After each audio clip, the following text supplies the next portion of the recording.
the name was given to us by Osa. He said, let's go by this name because white people think, black people don't think. So the name Freedom Think Tank was a very significant name. So that it was started in about 2006 and it went on for about 3 to 4 years. So although it seems very short, it wasn't a short period of time. And it didn't have any premises. We met in church halls, the Methodist Church Hall, in people's homes, in the library in Jesmond.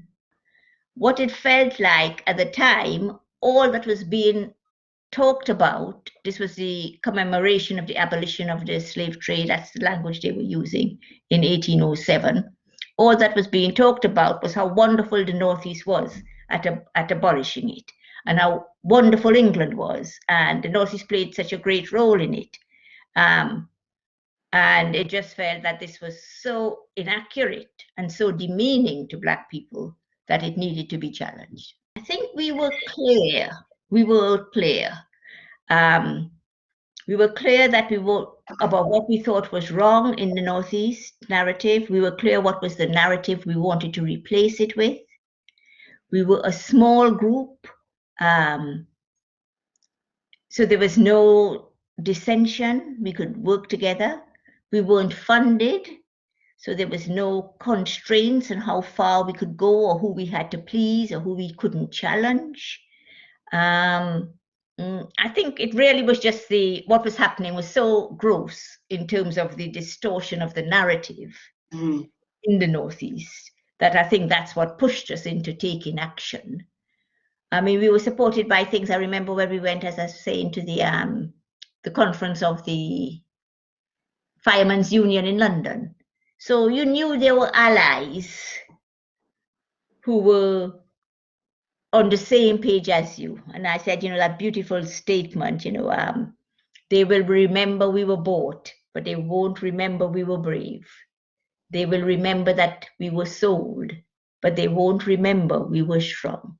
And that we got from there. And that is what I think gave us the motivation that we had to change the narrative for ourselves and our children and everybody's children. I think Black Lives Matter protests were tremendously important. I think they made you feel somebody was listening, and that the people listening were not just the people who were most vulnerable to racism. It was absolutely wonderful. I think, so as a feel-good thing, it was very good. I think in terms of the difference it makes,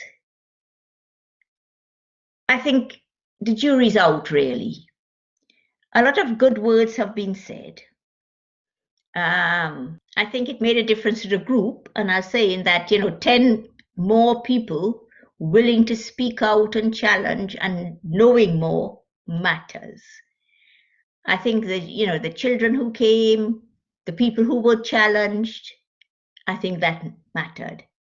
I think in terms of making it very clear how strong the barriers were, how resistant people were, I think that's always useful to know. So I think it made a little difference. So I think, you really need not one method or one kind of organization, but many methods and many different kinds of organizations to move things forward.